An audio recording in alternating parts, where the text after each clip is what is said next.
Si estás viendo este vídeo sin haber visto antes la primera parte, aquí arriba te lo dejo para que vayas a verlo. Bueno, segunda parte de esta serie.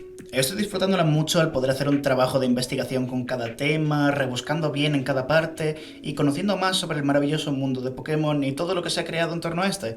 Pero bueno, no voy a entretenerme mucho con la introducción de este vídeo, vaya. Esta segunda parte se centra en su mayoría en lo descartado, aunque también tenemos algunos datos que no es que sean menos conocidos que los de la primera parte, pero igualmente son algo más oscuros. Dicho esto, empecemos con la segunda parte de mi iceberg de Pokémon.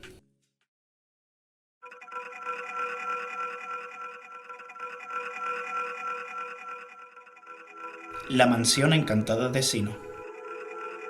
Empezamos con una localización que recuerdo que de niño me sorprendió un montón, y es que al entrar a la vieja mansión del Bosque Vetusto en Diamante, Perla y Platino, tenías distintos eventos paranormales. En primer lugar, el anciano en el comedor, el cual se iba hacia la izquierda. Hay gente que teoriza que es el abuelo de la familia, otros dicen que es el mayordomo, no se sabe mucho al respecto. Luego tienes la planta superior en la que si entras a la segunda habitación empezando por la derecha, podrás ver en la que está a la derecha del todo a una niña que sale de esta.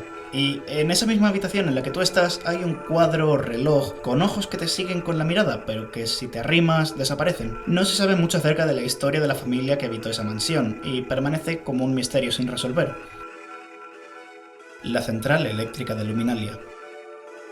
A este punto ya le hice una pequeña mención en el vídeo de la decadencia de Pokémon, que si no habéis visto os lo dejo por aquí. Y es que la central eléctrica de Luminalia es un lugar enorme con muchas puertas cerradas que parecía que en algún momento de la historia, bien fuese por postgame, bien por un evento, bien por ese rumoreado Pokémon Z, se podría acceder. Al final solo pudimos entrar a una durante la historia porque el Team Flare estaba dentro, pero el resto se quedaron ahí, inexploradas. De hecho, me acuerdo que había una central de la que salía vapor y había muchos rumores de que en esa estaba encerrado el Pokémon legendario Volcanion. Animales reales. Mucha gente habla únicamente de la aparición de Pokémon reales en el anime, como Ash con un traje de vaca, una especie de comadreja, la lombriz que se come un Pidgey o en las cartas la rana que sale junto a un Oddish. Pero yo quiero mencionar algo que llevamos teniendo desde los primeros juegos, que hace referencia a animales reales y que nadie parece puntualizar cuando sale este tema, que son las descripciones de la Pokédex. Por ejemplo, hay algunos Pokémon que al estar basados en cosas que no sean animales, su categoría hace referencia a la inspiración en sí, pero luego tienes otros cuya categoría hace alusión a un animal en concreto. Entonces, ¿cómo pueden designar la categoría de un Pokémon con un animal que en teoría no existe en el mundo Pokémon? Aunque de existir creo que sería todo mucho más confuso. Pachirisu campeón del mundo. Este es uno de los combates más emocionantes que se ha vivido en el mundo del competitivo de Pokémon, pero como yo no le sé tanto al competitivo, tampoco voy a ahondar mucho en todo el combate.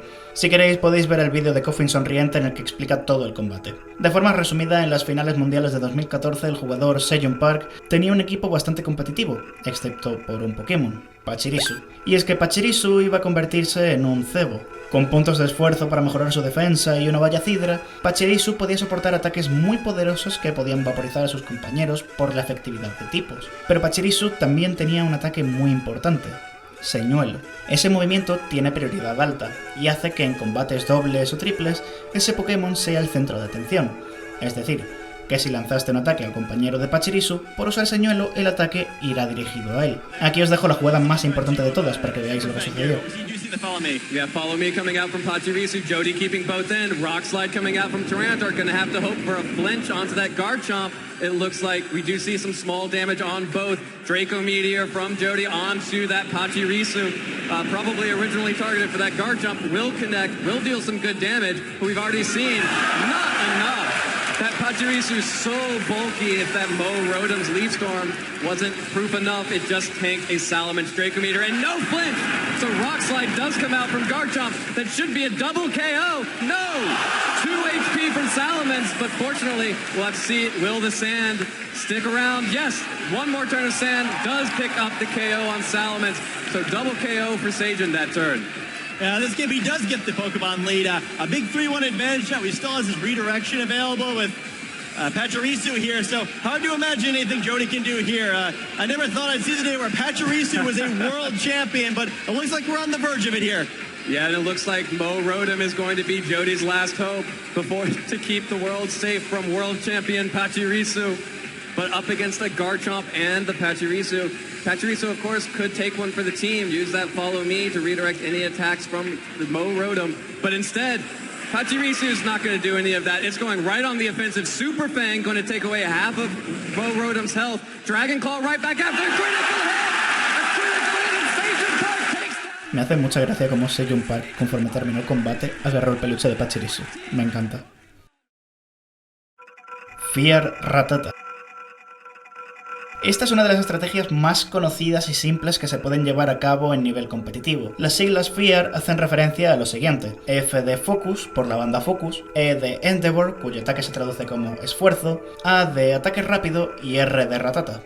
Seguro que habréis visto alguna vez el típico vídeo de un Pokémon de primera ruta al nivel 1 que se enfrenta contra una deidad Pokémon o uno muy bueno en el competitivo al nivel 100 y que lo vence con facilidad. Pues es por esta estrategia. Si al Rattata le das la banda Focus, el Pokémon sobrevivirá a cualquier ataque que le vaya a quitar toda la salud, dejándole con un punto de vida. Entonces, en ese mismo turno, tú usas esfuerzo, que hace que los puntos de vida del rival se igualen a los tuyos, es decir, a un punto de salud. En el turno siguiente, usas ataque rápido, que tiene prioridad, y le quitas el punto de vida que le queda. Aún así, no es una estrategia perfecta, ya que tiene sus debilidades. Por ejemplo, tanto esfuerzo como ataque rápido son ataques de tipo normal, por lo que no tendrían efecto contra los de tipo fantasma, a no ser que el Pokémon que tengamos para la estrategia Fear tenga la habilidad Intrépido, la cual provoca que los ataques normales afecten a los de fantasma. También, ataque rápido tiene prioridad, pero hay movimientos que tienen más prioridad que este, por lo que podrían derrotar al Pokémon antes de que este use ataque rápido. También pueden darse problemas de estado o de clima que resten salud, lo que terminaría quitando ese último punto de salud al Pokémon. Del mismo modo, si el rival sabe que vas a usar esa estrategia, puede jugar contigo, como usar un movimiento que impida que esfuerzo se active, o que cambie de Pokémon. Fósiles de Galar. Esta me encanta por las referencias históricas que tiene consigo. Estoy seguro de que habréis visto que los Pokémon fósiles de Galar son un tanto extraños. Tenemos a Dracozolt, Arctozolt, Dracovish y Arctovish. Podemos ver que esos Pokémon son como una fusión de dos distintos, y esto es porque cuando vamos a revivirlos, en los fósiles solo tenemos una mitad del cuerpo, por lo que necesitamos de otra mitad para poder reconstruirlo. Sin embargo, da igual que los fósiles no sean del mismo Pokémon, lo que provoca que aparezcan estas aberraciones. Cuando comenzó a popularizarse la paleontología entre los británicos, muchos de estos comenzaron con sus propias investigaciones. De hecho, la palabra dinosaurio fue popularizada por Richard Darwin, un antiguo biólogo y paleontólogo británico. Claro, en el siglo XIX no tenían los avances científicos que tenemos ahora, así que muchas de las afirmaciones que lanzaban eran especulaciones e interpretaciones. A veces, si se encontraban huesos de distintos dinosaurios en un mismo lado, estos los mezclaban y rearmaban pensando que era de un mismo animal, lo que hacía que todas esas suposiciones que lanzaran ya estuvieran cimentadas en una base errónea. De hecho, si vais alguna vez al pueblo de Bromley, podéis ver a los dinosaurios del Crystal Palace, que son esculturas reales construidas en el 1850 y que son consideradas como las primeras esculturas de dinosaurios realizadas en la historia. Para que os hagáis una idea, las esculturas fueron construidas alrededor de 1853 más o menos, y El origen de las especies, el libro de Darwin que habla acerca de la teoría de la evolución, se publicó en 1859. Volviendo a los modelos victorianos, muchos de estos se basan en la especulación. Por ejemplo, se decía que el iguanodón tenía un cuerno sobre la nariz. Sin embargo, ese cuerno era el hueso del pulgar. Y ahora, volviendo a los Pokémon fósiles, podemos ver que las descripciones de la Pokédex son conjeturas construidas en base a esa reconstrucción errónea. La robustez de su tren inferior lo hacía invencible en la antigüedad, pero se extinguió tras comerse todas las plantas de las que se nutría. Produce electricidad con la robusta musculatura de la cola. El tamaño de la parte superior del cuerpo palidece en comparación con la inferior.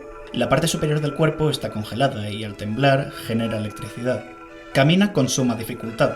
Antiguamente vivía en el mar y usaba el hielo del cuerpo para conservar los alimentos. Su extrema lentitud, sin embargo, lo condenó a la extinción. Su excelente capacidad motriz y la fuerza de su mandíbula lo hacían antaño invencible, pero dar caza a todas sus presas propició su extinción. Exhibe con orgullo su inmensa capacidad motriz, que le permite superar los 60 km por hora, pero solo puede respirar bajo el agua.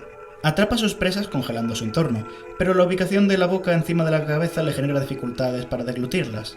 Aunque la piel de su rostro era capaz de resistir cualquier ataque, su dificultad para respirar acabó provocando su extinción. For Kids Are the Devil.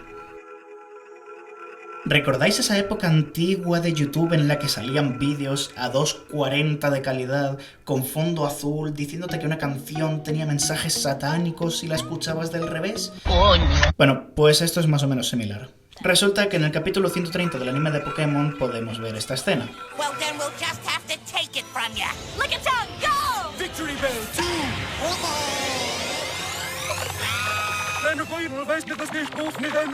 Do whatever. Y si la ponemos marcha atrás, podemos escuchar que dice lo siguiente. Leo Burnett and 4 kids of the devil! Leo Burnett!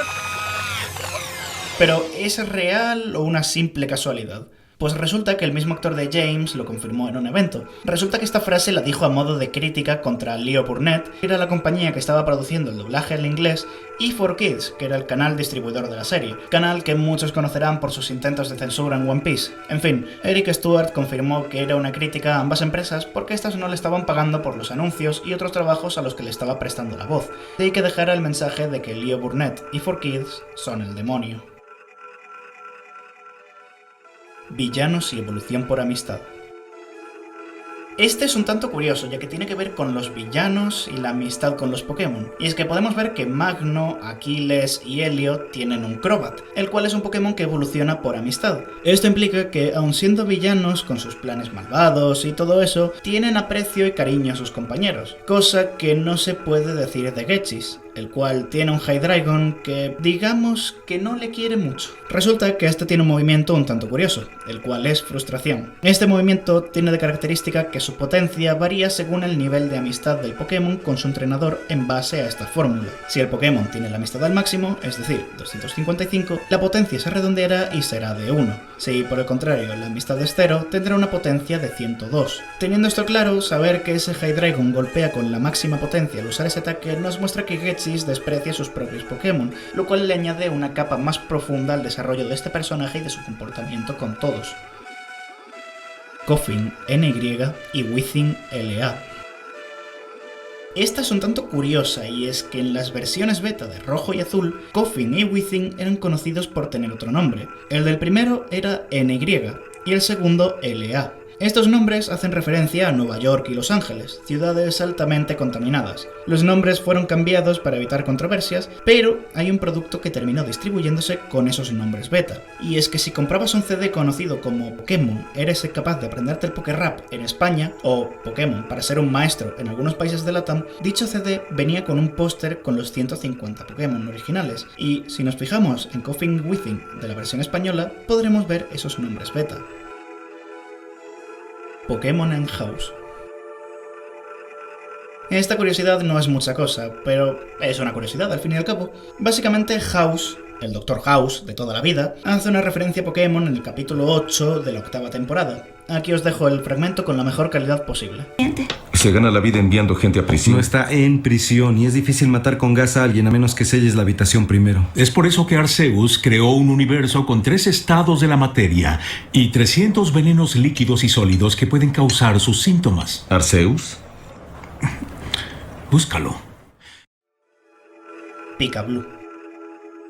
Ya hemos hablado de él antes, y es que se terminó convirtiendo en un Pokégod por la influencia de esos inicios de internet y las revistas de videojuegos, pero antes de eso era un Pokémon extraño que nadie conocía. Esto debido a que apareció en el corto junto a Snubbull, y la gente empezaba a teorizar que podían ser Pokémon nuevos de una secuela, evoluciones de Pikachu y otro Pokémon, o incluso legendarios, lo que terminó llevando a estos dos que fueran considerados como Pokégods.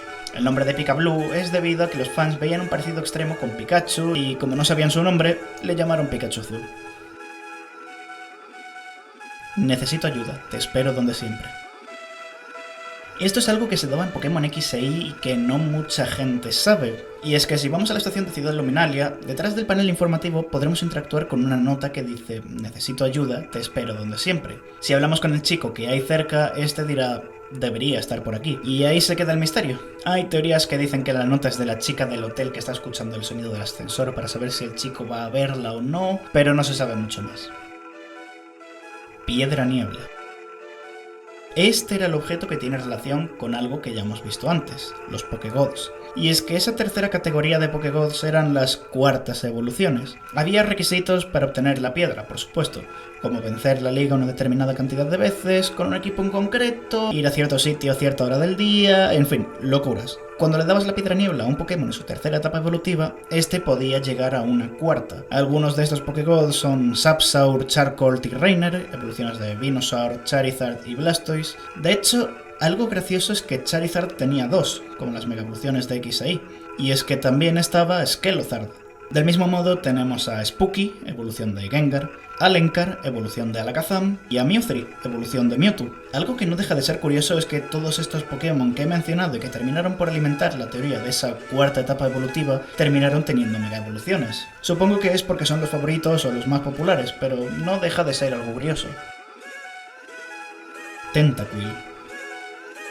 El 22 de julio de 2010, en 4chan, se abrió un foro para que los fans dibujaran su Pokémon favorito sin tener ningún tipo de referencia. Aquí tenemos a un Smeargle, este de aquí es Regigigas y... ¿Qué Pokémon se supone que es este? Es un Tentacool. El dibujo se convirtió en un meme que no tardó en expandirse por las redes. Cuando no eran fanarts, eran hack-ROMs que lo añadían a los juegos.